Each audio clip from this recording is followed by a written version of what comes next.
찾으셨으면 로마서 6장 21절에서 23절 말씀 우리 합독하겠습니다. 너희가 그때에 무슨 열매를 얻었느냐? 이제는 너희가 그 일을 부끄러워하나니 이는 그 마지막이 사망임이라. 그러나 이제는 너희가 죄로부터 해방되고 하나님께 종이 되어 거룩함에 이르는 열매를 맺었으니 그 마지막은 영생이라. 죄의 싹은 사망이요 하나님의 은사는 그리스도 예수 우리 주 안에 있는 영생이니라. 아멘. 여러분이 잘 아시는 그림이 있는데 모나리자라는 그림이 있습니다. 레오나르도 다빈치가 그렸던 그림인데 굉장히 좀 보통 평범하면서도 굉장히 의미 있는 그런 여인의 초상화죠. 이 여인의 초상화를 보면요, 사람으로 봐서는 그렇게 이 그림이 뭐가 이렇게 좋은가라고 생각하지만요, 이 그녀의 신비한 미소 때문에 이 모나리자라는 그런 이 그림이 굉장히 유명해졌습니다. 이 미소에 대해서 여러 가지 많은 해석을 합니다. 남편이 그려준 초상화라고 해서 이제 기쁨이 너무나 충만하니까 아주 흐뭇한 미소를 짓고 있다라는 그런 얘기가 있고, 또 아들을 출산하는 기대에 그 행복한 미소다라고 그렇게 얘기도 합니다. 그러니까 여러 가지 많은 이 미소에 대해서 여인의 그냥 이 살짝 이렇게 웃는 이 미소가 굉장히 그런 여러 가지 의미들을 나타내는데, 이 다빈치가 그렸던 이 모나리자의 여인의 이 미소, 그러한 이 신비한 미소, 이 미소는 어떤 의미를 가지고 있을까라는 것을 좀 생각해 볼 수가 있습니다.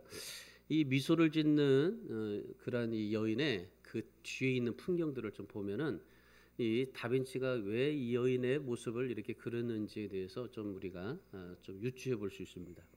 이 미소를 짓는 여인의 왼쪽 어깨 너머에 작은 다리 하나가 있죠. 보통 여러분이 그 그림을 자세하게 한번 여러분이 좀 보실 수가 없었을 거예요. 그냥 모나리자라고 하니까 그냥 여인이 그냥 살짝 웃는 그런 모습이니까 그렇게 생각했는데, 여인의 왼쪽 어깨 너머에 작은 다리가 있어요. 그리고 거기에 강물이 흐르고 있습니다. 그리고 그 뒤에 평범한 마을의 풍경이 있어요. 근데 거기에는 사람이 하나도 없습니다. 여러분, 이것을 볼 때 이 모나리자의 그림은 어떤 의미일까요? 이 모나리자의 이 그림은요, 저는 그렇게 생각해요. 이 모나리자의 얼굴에 짧게 스치는 미소, 그야말로 진짜 막 웃으면서 행복하게 웃는 미소가 아니에요. 아주 짧게 그냥 이 미소 짓는 그 미소예요. 그러니까 이 다빈치가 이 여인의 초상화를 그릴 때 이 아주 짧게 흐르는 그 미소, 그 순간을 포착해서 이제 그림을 그렸던 건데, 이 짧게 스치는 미소, 이 미소가요, 인생의 덧없음을 표현한 미소예요. 그러니까 이 다빈치가 이 그림을 그리면서요, 어떤 의미냐면은 아무것도 영원한 것이 없다. 우리 인생은 이렇게 짧게 스치는 그런 미소에 불과하다. 그러니까 이 뒤에 있는 배경들 강이랑 다리랑 그리고 마을의 풍경인데 사람도 없고 아무것도 없이 그냥 단지 여인의 인생 속에서 짧게 스치는 그 미소, 그걸 그렸단 말이죠. 그러니까 이 다빈치가 그렸던 이 그림에 대한 그 생각은 뭐냐면요, 우리 인생에 대한 얘기예요. 그러니까 이 여인에 대한 인생, 이렇게 정말 이 여인이 아름답게 미소를 잠깐 짓고 있지만은 우리의 인생의 행복은 바로 이것뿐이다라는 겁니다. 그러니까 우리에게서는요, 영원한 것이 아무것도 없다는 거예요. 사람은 태어날 때 두 주먹을 불끈 쥐고 태어납니다. 그런데 죽을 때는 어떻게 합니까? 다 펴고 죽잖아요. 알렉산더 대제가요, 더 이상 이 세상은 정복할 땅이 없다라고 그렇게 말했어요. 그러면서 죽기 전에 그런 유명한 유언을 남깁니다. 내가 들어갈 관에는 양쪽의 구멍을 파서 내 두 팔, 내 두 손을 나오게 해라. 그러니까 이 무슨 말이겠습니까? 세상을 더 붙잡으려고 애써봤지만은 아무것도 가지고 가지 못한다라는 그런 말이었던 겁니다.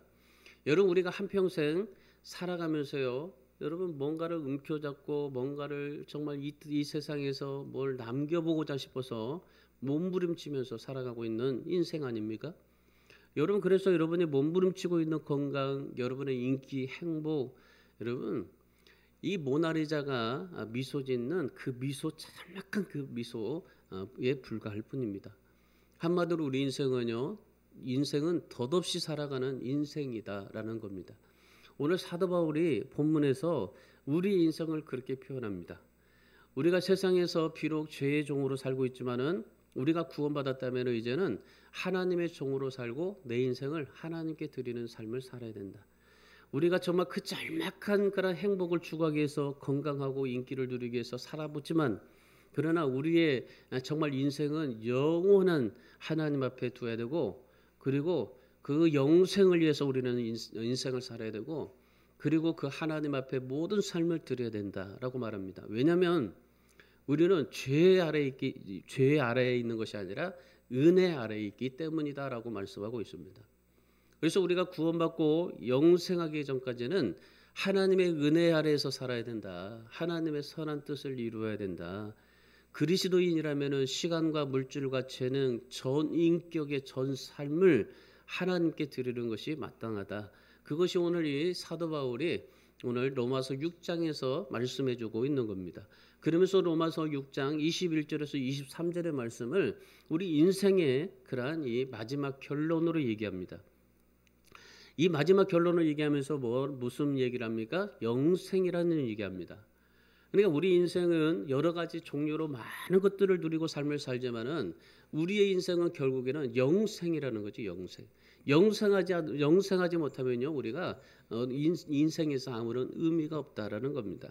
우리가 죄의 법 아래 있고 하나님의 은혜 아래 있는 그리스도인들이 어떻게 이 세상에서 영생을 얻고 살아야 되느냐? 우리가 영생을 가지고 하나님 앞에 삶을 살아갈 때 이 영생이라는 의미가 그리고 영생을 어떻게 해서 우리가 하나님 앞에 살아가야 되느냐? 영생을 얻으려면 어떻게 살아가야 되느냐? 영생을 얻은 자로서 그리스도인으로서 이 세상에서 어떻게 삶을 살아가야 되느냐라는 것을 말씀해주고 있습니다. 자, 그러면 영생을 얻으려면 우리가 어떻게 해야 될까요? 첫 번째, 사망이 있음을 알고 살아야 돼요. 항상 사망이 있음을 알고 살아야 돼요. 우리는 영원히 살 것 같다고 생각하지만 그런데 우리는 사망이 있습니다. 우리의 인생에게는 사망이 있습니다. 오늘 본문 21절의 말씀 보십시오. 너희가 그때에 무슨 열매를 얻었느냐? 이제는 너희가 그 일을 부끄러워하나니 이는 그 마지막이 사망임이니라 그랬습니다. 여기에 마지막 사망이 있다고 그래요. 마지막 사망. 마지막 사망이 있다는 것은 하나님의 목적지가 있다는 겁니다. 그러니까 우리 인생에 결국에 목적지가 있다는 겁니다. 그렇다면 우리의 마지막 인생의 목적지가 어디입니까? 마지막 도착지가 어디입니까? 바로 영원한 나라, 하늘나라, 천국이라는 겁니다. 요한계시록에서 천국을 새 예루살렘이라고 부릅니다. 요한계시록 21장 3절 4절에서 천국은 하나님의 임재로 가득한 곳이라고 말합니다. 우리가 천국에 도착하자마자 제일 먼저 경험하게 되는 것이 뭐냐면요. 주님께서 우리의 눈물을 닦아주신다는 겁니다. 그러니까 우리에게 천국이 있고 영원한 나라 하나님의 나라가 있고 결국 우리가 이 사망의 끝에는 바로 천국이 있는데 그 천국은 하나님의 임재로 충만하고 그리고 천국에 도착하자마자 주님께서 우리의 눈물부터 닦아주신다고 그래요. 야, 너 진짜 고생했다. 애통과 애곡과 질병과 아픔이 끝났다. 이제 너 걱정하지 마. 여기서는 이제 편안하게 살 거야. 영생하면서 살 거야. 너 그러니까 힘들었지. 고생 많았지. 정말 그런 여러 가지 많은 인생 속에서 힘들고 애통하고 눈물 흘린 것들을 주님께서 닦아주시고 그리고 여기에는 사망을 피할 수 없는 곳이다. 그것을 천국이다 라고 말씀합니다. 그러니까 사망 끝에는 바로 우리의 천국이 있다는 말이죠. 그러니까 성경은 천국이 있고 사망은 피할 수 없다라고 말합니다. 그래서 여러분 우리 인생은요 다양한 모습으로 인생을 살고 있어요. 그리고 마지막으로 우리 인생은요 여러 가지로 접하면서 삽니다. 어떤 사람은 질병으로 끝내기도 하고 어떤 사람은 사고로 죽기도 하고 어떤 사람은 신비한 방법으로 정말 죽기도 하고 어떤 사람들은요 여러 가지 많은 인생의 방법으로 하나님께서는 다 각자 들어가십니다. 똑같이 들어가시질 않아요. 모두가 다 사람마다 다 각기 종류대로 인생을 살았던 모습대로 다 들어갑니다.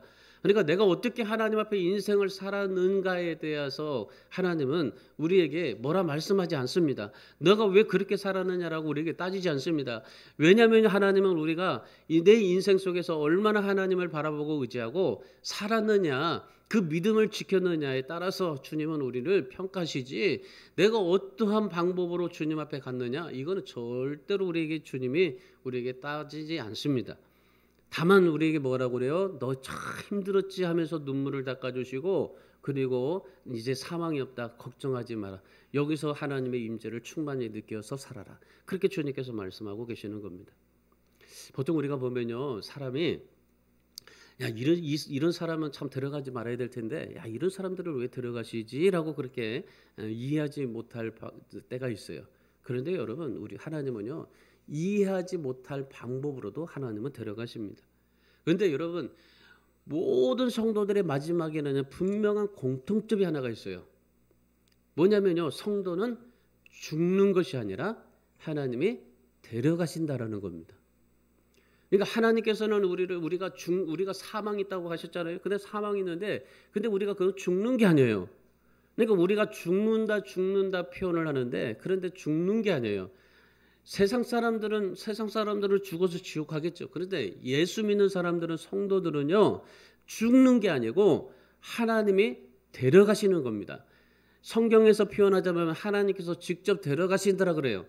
여러분, 특별히 에녹을 보면 하나님이 데려가셨잖아요.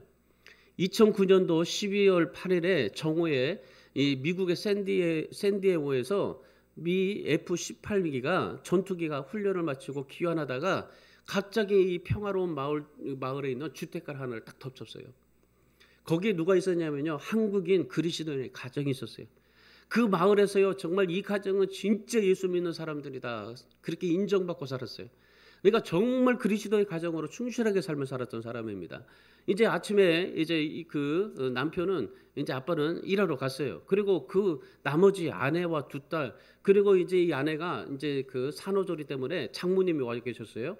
그래가지고 그 하루의 순간에 그냥 이 남편이 출근하고 난 뒤에 아내와 두 딸, 장모님까지 다 그 자리에서 죽어버렸어요.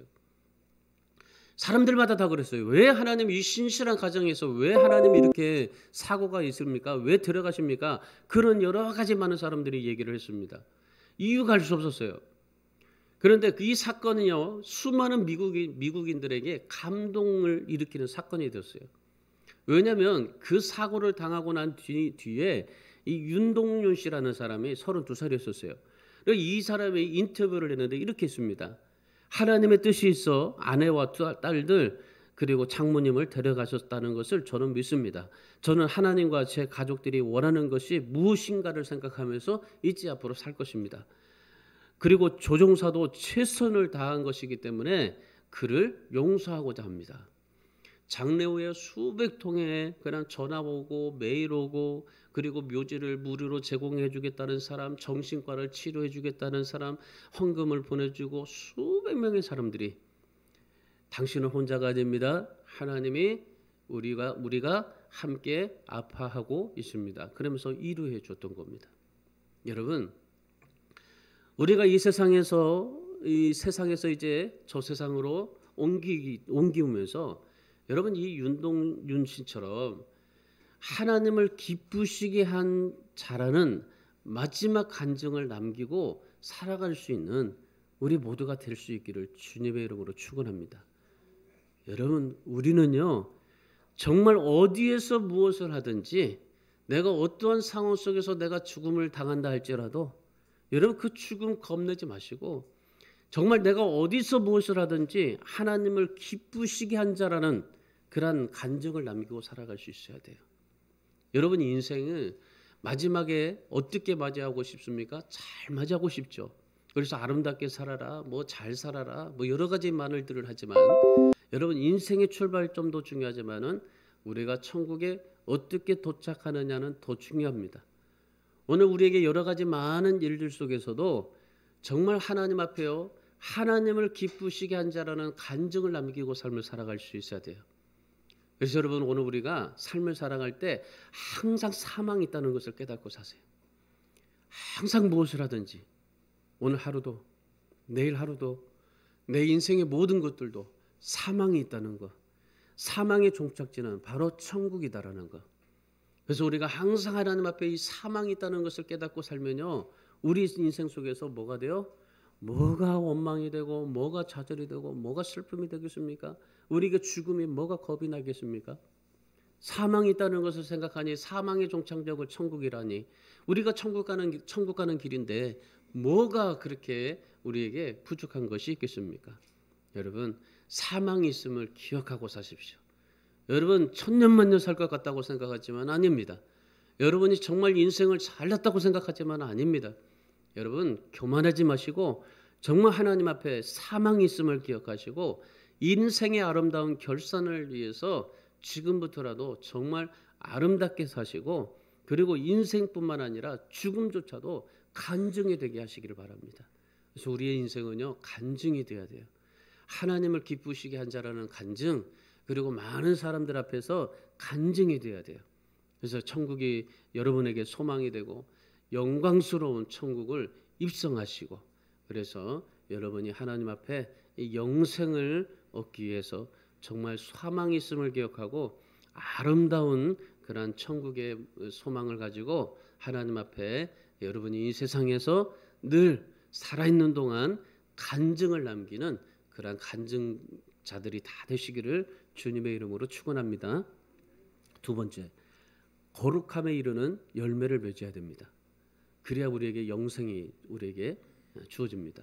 자, 본문 22절 말씀 보세요. 22절.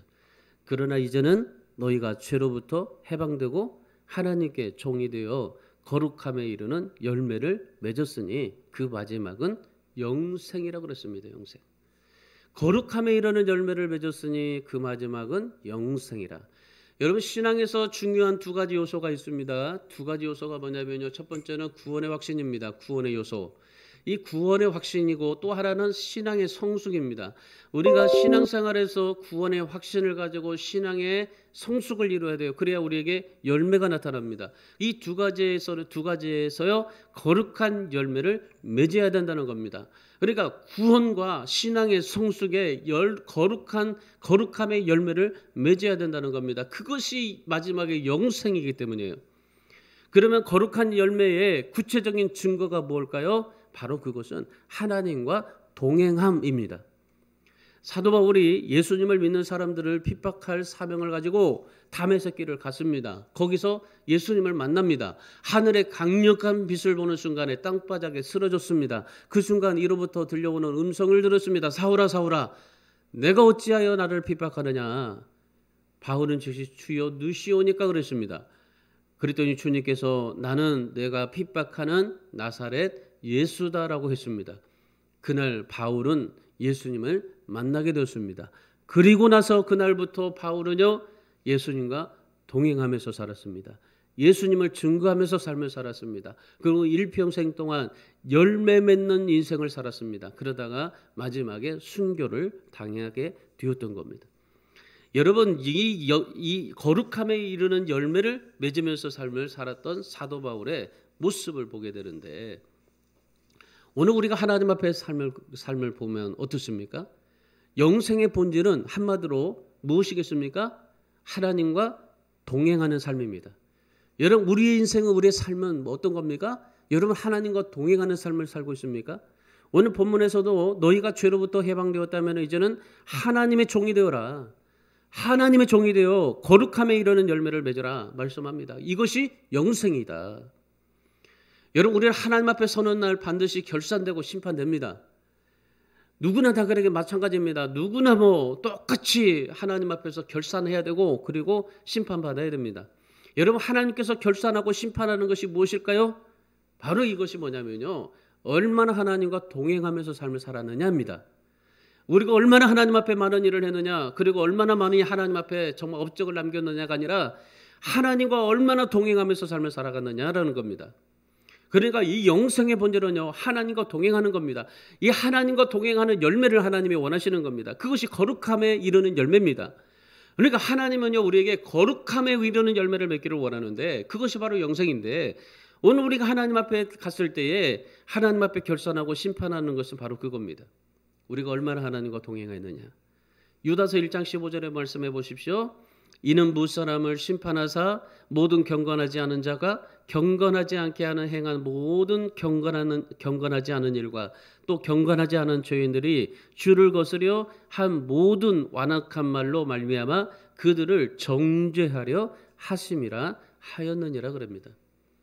하나님과 300년을 동행했던 에녹이 하나님의 결산과 심판을 믿고 경건치 않은 행동과 경건치 않은 말을 삼가하면서 살았다라는 말입니다. 그러니까 하나님과 동행한다는 건 말은 무슨 말입니까? 하나님과 동행한다는 것은요, 경건치 않은 행동, 경건치 않은 말을 삼가하면서 하나님과 함께 살았다는 겁니다. 그런데 여러분, 하나님과 동행한다는 것은 하나님의 뜻에 순종한다는 것을 전제한다는 것을 기억해야 됩니다. 그래서 오늘도 하나님과 동행하셨습니까? 라고 우리가 생각할 때 뭡니까? 오늘 하루도 하나님께 순종하셨습니까? 라는 말입니다. 그러니까 하나님과 동행한다는 말은 하나님께 순종하면서 산다는 말입니다.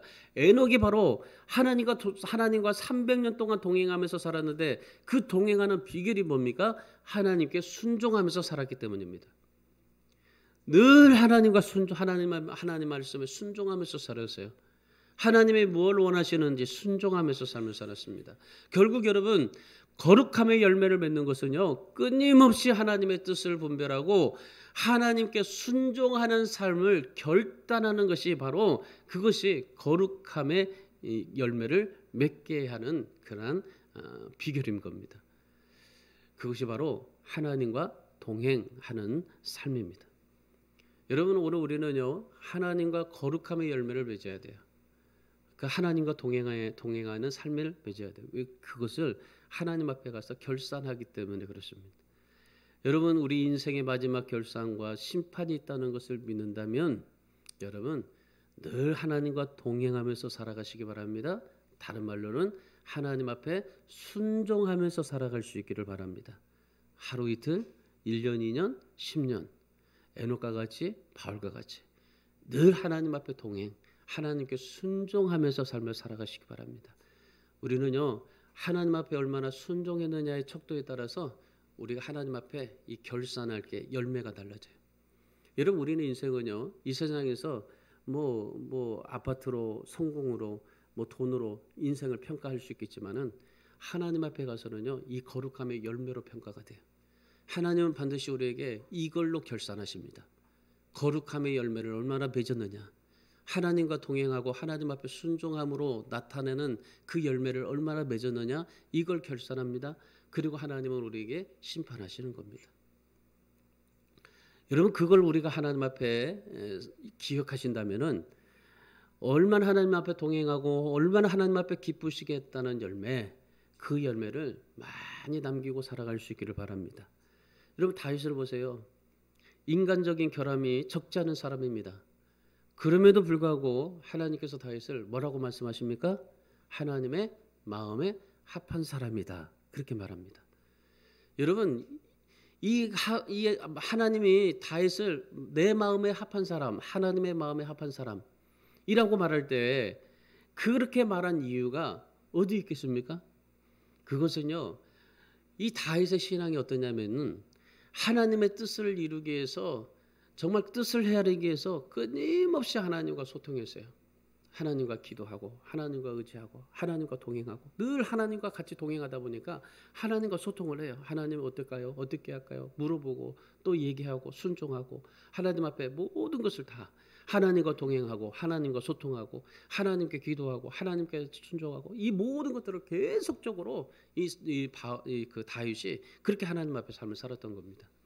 그러니까 하나님이 내 마음에 합한 사람이 어떤 사람?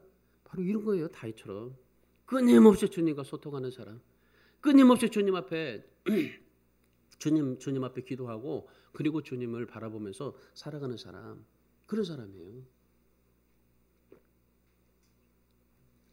이 다윗을 바로 하나님께서 내 마음에 합한 사람이다라고 말할 때 바로 그겁니다. 여러분, 그래서 우리 주안학교회 성도 여러분, 하나님을 신뢰하고 말씀과 기도로 늘 하나님과 소통하세요. 그리고 내가 정말 하나님 앞에 하나님의 뜻을 이루기 위해서 하나님 앞에 순종하기 위해서 뭐 봉사도 하고 헌신도 하고 여러 가지 많은 것들 하면서도 소통하세요. 그냥 단지 주일에만 교회 나와가지고 그냥 하나님 소통한다 하지 마시고 여러분이 있는 곳에서도 열심히 하나님과 소통하세요. 하나님을 신뢰하고 말씀하고 기도하고 그래서 하나님 앞에 늘 소통하고 하나님과 의지하고 그래서 여러분의 남은 생애가 하나님과 동행하며 거룩함에 이르는 열매를 많이 맺어서 주님 앞에 갔을 때 아름다운 결산이고 또 하나님 앞에서 칭찬받는 심판에 그러한 칭찬이 심판을 이루어질 때 칭찬받는 그런 우리 모든 성도들 되실 수 있기를 주님의 이름으로 축원합니다. 그래서 하나님 앞에서 결산 잘 보십시오. 우리가 이 마지막을 통해서 우리 인생에 마지막도 있다는 것을 기억하시고 늘 하나님 앞에 거룩함에 이르는 열매 많이 맺어서 정말 결산 잘 보실 수 있기를 바랍니다. 마지막 세 번째는요. 영생을 누려야 돼요. 영생. 오늘 본문 23절 말씀입니다. 죄 싹은 사망이요 하나님의 은사는 그리스도 예수 우리 주 안에 있는 영생이니라 그럽니다. 여러분 우리에게 주어진 영생이 있지만은 우리에게 영원한 생명 하나님의 생명 하나님이 주신 우리에게 그러니 하나님의 나라 천국이 있지만 여러분 이 영생을 누려야 되는 겁니다. 그냥 영생을 받았다고 끝나면 안 되는 거예요. 이 영생을 누려야 돼요. 바울은 인생의 실존에 대해서 인간은 모두가 다 죽어야 된다는 겁니다. 왜냐하면 인간이 죄 때문에 죽어야 된다는 거죠. 왜 우리 모두가 죽어야 됩니까? 바로 죄 때문이에요. 죄를 범했기 때문에. 그래서 우리 모두는 다 죽습니다. 부자도 죽고 가난한 자도 죽습니다. 지위가 높은 사람도 죽고 낮은 사람도 죽습니다. 배운 사람도 배우지 못한 사람도 다 죽습니다. 그야말로 우리 인생은요 다 죽어요. 다 죽어. 그러면은 이 죽는다는데 이 죽음이라는 게 뭘까요? 성경에서는요 죽음을 소멸을 뜻하지 않습니다. 이 죽음이라는 것은 끝이라고 말하지 않아요. 창세기 2장 17절에서 죄를 범하면 반드시 죽으리라 하셨죠. 그런데 성경을 보면요 아담이 죄를 범하고 바로 죽지 않습니다. 그러면 하나님께서 이 죽음에 대한 의미를 뭐라고 말씀하셨을까요? 이 죽는다라고 말씀하실 때 하나님께서 말씀하신 이 죽음의 의미는요 관계의 단절이에요. 관계의 단절. 그러니까 관계의 단절이에요. 그러니까 하나님과 관계가 단절되었다. 그것을 죽음이라고 말하고 있는 겁니다. 아담이 죄를 범하는 순간 하나님과 단절이 됐다는 겁니다. 더 이상 이 단절이 됐다는 것은 뭐냐면요. 더 이상 하나님의 임재를 경험하지 못한다라는 겁니다. 그러니까 이 죽음이라는 의미요. 인생이 그냥 죽어서 깨하고 그게 아니에요. 하나님께서 말씀하신 이 죽음에 대한 의미는요. 우리에게 하나님과의 관계가 단절된다는 건데 더 이상 하나님의 임재를 느끼지 못하고 더 이상 하나님의 기쁨을 경험하지도 못하고 더 이상 하나님의 능력을 체험받지도 못하고 더 이상 하나님의 생명을 갖지 못한다 이 말입니다. 그러니까 한마디로 인생은 살아도 죽은 인생이다라는 거죠. 그러니까 우리가 죽는다라고 말할 때 우리는 죽어서 끝 그게 아니에요. 그러니까 하나님과 단절됨인데 그야말로 하나님 앞에서 누릴 수 있는 경험할 수 있는 축복들 은혜들 모든 것들이 다 단절된다는 겁니다. 한마디로 그러니까 아까 말했잖아요. 살아도 죽은 인생이라고. 내가 분명히 살았어요. 근데 죽어 있어. 왜? 하나님 거의 모든 것을 하나도 누리지 못하기 때문에 그래요. 하나님 것을 누리지 못하고 하나님 거에 대해서 우리가 어떤 축복도 받지 못하고 어떤 것도 내가 하나님 앞에서 누리지 못하기 때문에 그래요. 로마서 3장 23절에서 죄를 범한 사람은 하나님의 영광에 이르지 못한다고 합니다. 그런데 문제는 뭐냐면요. 이런 경고를 받고도 인생은 어떻게 해요? 우리 인생은 어떻게 살아요? 계속 하나님과 단절되고 살아요. 하나님과 교통하지 못합니다. 여러분 지금 여러분이 인생을 어떻게 살고 있어요? 살아도 죽은 인생 살고 있는 겁니다. 그거 아셔야 됩니다. 내가 살아있지만은 그런 죽어 있어요. 왜 죽어 있어요? 하나님과 단절되어 있기 때문에 그래요. 그래서 우리는 영생이라는 것을 누려야 된다는 건데 그 영생을 누리기 위해서 하나님께서 어떻게 하셨어요? 예수 그리스도를 보내주시지 않았습니까? 그리고 우리는 예수 그리스도를 통해서 다시금 영생을 얻은 자로 삶을 살아가요. 하나님의 자녀로 천국의 백성으로 소망을 가지고 삶을 살아가게 됩니다. 그런데 우리가 지금 어떻게 삶을 살합니까? 대부분의 사람들이 예수 믿는 사람이라 할지라도 아무리 목사도 장로고 권사고 집사고 누구라 할지라도요. 살아도 죽은 인생으로 사는 사람 많습니다. 왜 그럴까요? 하나님과 단절된 인생을 살고 있기 때문에 그래요. 하나님과 단절되어서 살고 있기 때문에. 여러분 왜 이런 하나님께서 그렇게 모든 사람의 죄를 범해서 하나님의 영광에 이르지 못한다. 반드시 우리가 하나님과 단절된 사람은 하나님의 영광에 이르지 못한다 말씀하셨는데 그런데 우리는 하나님과의 단절됐음에도 불구하고 하나님 앞에 영광 돌려보고 애를 쓰면서 살고 있어요. 얼마나 무지하게 삶을 살아가고 있습니까? 왜 사람이 죄를 범하고 하나님과 단절된 삶을 살아가고 있는데 하나님의 영광에 이르지 못한다. 그 이유가 뭘까요? 그 죄가 가져다주는 쾌락 때문이에요. 성경을 이것을 히브리서 11장 25절에서 잠시 죄악의 낙이라고 표현합니다. 그리고 오늘 본문 23절에서 죄의 싹은 사망이라고 말씀하십니다. 그래서 히브리서 9장 27절에서 그렇게 말합니다. 한 번 죽은 것은 사람에게 정해진 것이고 그 후에는 심판이 있다라고 말씀하십니다. 그리고 그 심판의 결과는 영원한 죽음이다라는 겁니다. 영원한 죽음이라는 건 뭐예요? 완전히 단절된 거, 하나님과 단절된 거. 하나님과 더 이상 관계가 없다는 거. 그것이 영원한 죽음이고 지옥인 겁니다. 우리 사람은요 그냥 죽으면 끝이 아니에요. 우리는 죽는 게 아니에요. 하나님과 단절된 거예요. 하나님과 단절되어서 영원한 지옥에 가는 거예요. 오늘 우리는 뭐예요? 하나님과 관계에서 천국을 가게 되는 것이고 그래서 우리는 영생한 자라고 그렇게 말하는 겁니다. 여러분 하나님께서는요 죄의 싹으로 사망을 피할 수 없는 인생이다 말씀하십니다. 그런데 그런 정말 죄의 싹으로 사망할 수 없는 인생인데 거기에다가 우리에게 영생이라는 선물을 주셨다라는 겁니다.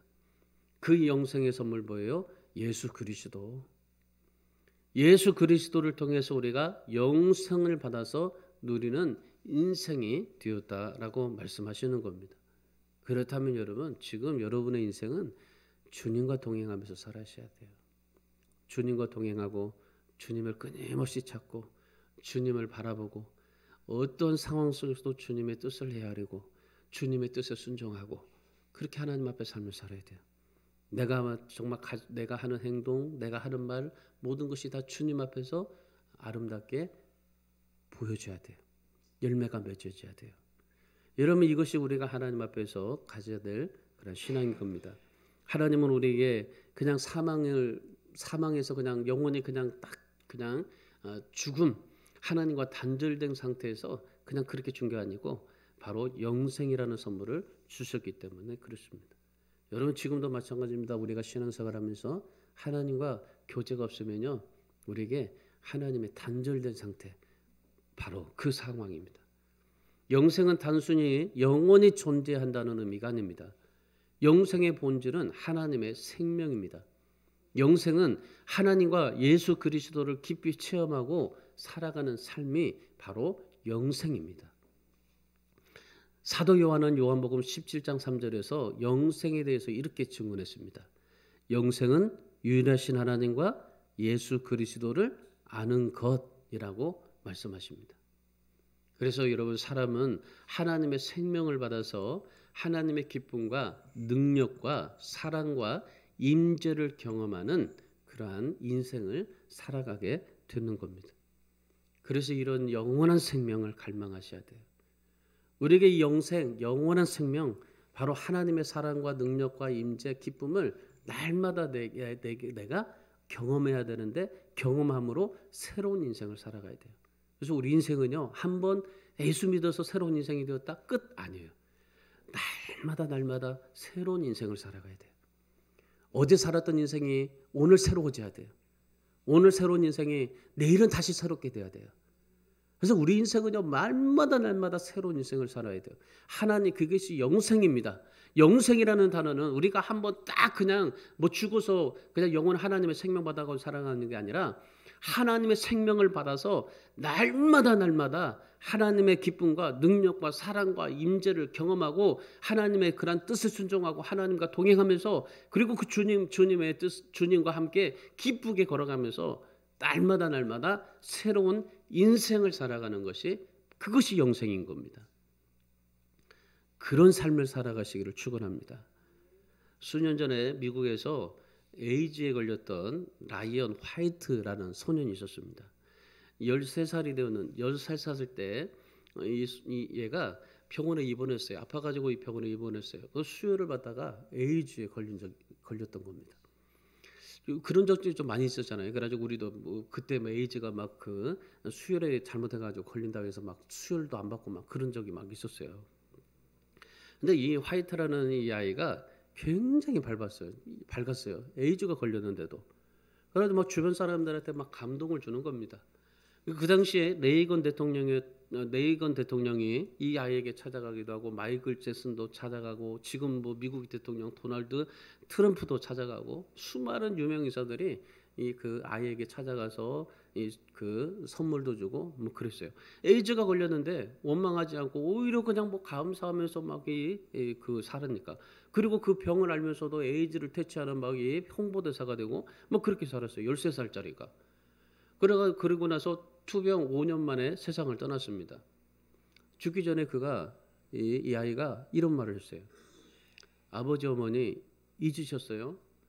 저는 예수 그리스도를 구주로 믿고 영생을 선물로 받았어요. 저는 천국에 소망이 있어요. 울지 마세요. 그러면서 이 아이가 세상을 떠났습니다.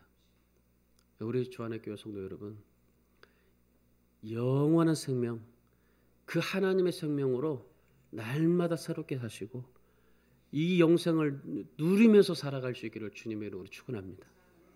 그냥 영생 받았다고 그냥 그렇게 하나님 앞에서 살아가지 마시고, 나 영원한 생명, 하나님의 생명이 우리에게 있다고 해서 그냥 천국 간다 생각하지 마시고, 여러분 한평생 동안 우리가 살면서 움켜쥐고 더 가지기 위해서 몸부림치면서 살아가고 있어요. 정작 뭐냐면요, 우리가 그렇게 움켜잡고 가지기에서 몸부림치고 살지만은 하나님 앞에 남길 열매가 없다는 겁니다. 여러분 인생에 정말 우리 인생은 내가 가지고 있어서 모든 것을 다 누리고 다 모든 것을 할 수 있지만 몸부림치면서 건강하고 인기 없고 행복하고 그렇게 삶을 살고 있지만 하나님 앞에 가서 하나님 앞에 내놓을 수 있는 열매가 없다는 겁니다. 그래서 오늘 이 사도 바울도 하나님 앞에 우리에게 영생을 얻은 자로서 거룩함에 이르는 열매를 맺어야 된다. 이것이 영생하는 자의 삶이다. 그리고 무엇보다도 뭐요? 하나님 앞에서 정말 하나님이 주신 그 영생을 누리면서 삶을 살아야 된다. 그냥 단지 하나님이 주신 영생을 가지고 그냥 그렇게 믿고 천국 가는 것이 아니라 그 하나님의 생명, 하나님의 능력, 하나님의 기쁨, 하나님의 놀라우심을 가지고 내가 체험하면서 날마다 새로운 인생을 삶을 살아가야 된다. 그걸 지금 이 사도 바울이 말씀해 주고 있는 겁니다. 여러분 우리가 몸부림치고 있는 여러분의 건강, 인기, 행복은요, 모나리자의 미소 살짝 그 느낌에 불과해요. 여러분 하나님의 생명을 받아서 영생을 누리며 살아가시기 바랍니다. 하나님의 능력과 기쁨과 그 놀라우신 것들을 자꾸 내 안에 체험해서 그리고 새로운 인생을 살아가세요. 오늘 이렇게 살며 살았다면 내일은 더 새로운 인생으로 살고 앞으로 더 계속적으로 새로운 인생을 살아서 하나님 앞에 맺어지는 열매가 다르고 하나님 앞에 심판받는 정말 그 차이가 다르고 하나님의 사랑과 하나님의 능력과 하나님의 그 모든 것을 다 경험하시고 그래서 정말 그 하나님의 기쁨, 하나님의 능력, 하나님의 자비, 하나님의 인내, 하나님의 모든 것을 체험하면서 살아갈 수 있기를 주님의 이름으로 축원합니다.